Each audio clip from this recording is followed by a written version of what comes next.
Hey everyone, welcome to Did You See That? I'm Mike. Thank you so much for tuning into this video where today we're going to go over a spoiler-free discussion / review of the 2021 movie, which is a sequel to the 1992 movie Candyman. So the movie itself is directed by Nia DaCosta, which she has done a movie in 2018 called Little Woods. So this director has worked on like a couple of short featurettes and also that debut, and now she's taken on Candyman. And in the future, she's going to be doing a series called The Marvels for Marvel, I believe, next year. So this director is definitely on the up and the rise. And we've also got Jordan Peele in here, who is helping to produce and write the movie. So the movie also stars Yahya Abdul-Mateen II. We've got Coleman Domingo, and we've also got Michael Hargrove. And essentially, this is a sequel to the 1992 rendition. So where the plot of the movie takes place, we're set back in Cabrini Green, following events after Helen Lyle and her experience of the Candyman, and kind of going on this path where it leads her into kind of a descent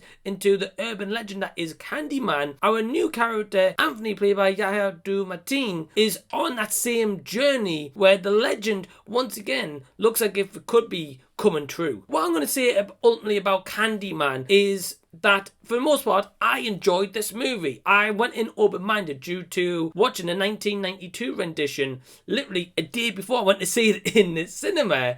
Going back to my childhood very quickly, I did watch Candyman as a kid, but not all the way through. I watched bits and pieces here and there because my older sister loved horror and she watched Candyman, and I know that she was a big fan of it, but I only ever seen bits and pieces of it, and I remember kind of being scared because I was very young at the time. Then of course seeing Tony Todd and that kind of creepy red wall, especially in the original Candyman, yeah, it kind of freaked me out enough, so I didn't actually watch it until the other night, where I thoroughly enjoyed the original one. Anyway, going into this latest version of Candyman of the same title, the positives of the movie. One of the big things that I love about this movie is the flashback sequences and the end credit sequence, where it's kind of like a style of like a puppeteering mastery. And what I'm going to say is I thoroughly enjoyed those moments. I thought that was well executed. You could definitely tell that this movie had shades of Jordan Peele throughout, and you can just see the sense of his writing, say like Get Out and Us. He definitely brought that to the screen and helped Nia DaCosta in her vision of Candyman, and I definitely felt throughout that played off really, really well. In this movie, there's definitely a lot of messages about what is going on in America and about the police and about those kind of events. Now, I don't live in America, so I can't really fully comment on that situation. But what I can say is that I respect the storytelling and how they approach that, because even if you aren't from America per se, maybe the crime rates and everything and kind of policies they have in America about everyday life, that doesn't really apply over here in the UK, and it may not apply in several other countries, but I definitely felt like Nia DaCosta and Jordan Peele told a great story that could really amplify that message and also get that across to any viewers who don't live in that country. So I really felt as if they told a powerful message. And a great thing I've got to add to that is that by the end of this movie, I really felt like I was left intrigued and wanted to know more answers ultimately about the Candyman. If a film can make you think after you've seen it, then the film has succeeded to a good degree. The performances throughout the movie, because they're all great. I can't really say there was one performance in here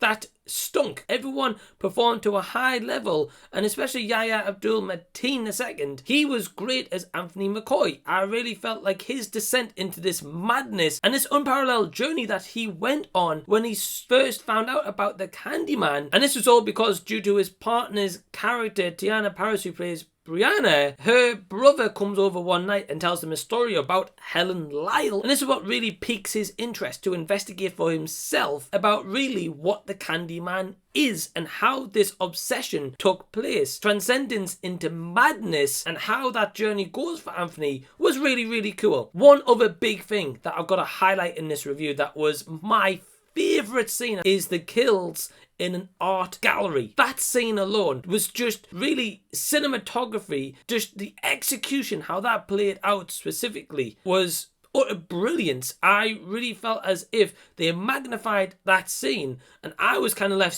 speechless, at least to the point where I turned to my partner and was like, what the hell just happened? That was awesome. Yeah, obviously I did it quietly through the cinema. So if I've got to pick out any negatives of the brand new version of Candyman compared to the 1992 one, I would say that there's elements in here that is better than the original. Vice versa, I've got to say that there's elements of the original that play better than the new one. So one of the biggest gripes that I've got with this movie is this transcendence of madness that Anthony is going into researching about the Candyman. In the first and second half of this movie, it's great. It's slowly built up. You can really feel this character going crazy, and especially how really he is an artist. And you can kind of just see that art transform from some masterpieces that he's done to something that's just downright terrifying. Issue is, though, when it gets to that third act of the movie, that slow build all of a sudden like ramps up to about 1,000 or so percent, to the point where it's a bit too fast. It kind of felt as if they had some scenes that were maybe deleted from the original cut. They should have had added in here, because those deleted scenes definitely felt as if they built up the film more. And this is where we get a little bit of a transcendent mess in the bigger picture of Anthony's journey and some of the storytelling in this movie. So as I say, at the end of the movie, I went away and kind of researched a little bit further about it, but some audience members may not do that extra research at the end of the movie, so for them they may be left a little bit puzzled by the full meaning of what Neil DeCosta and Jordan Peele were trying to put out in this message of Candyman. In a sense, if people don't research that, they're not really going to grasp to this full message of what the writer and producer is trying to deliver. My score for the 2021 version of Candyman is...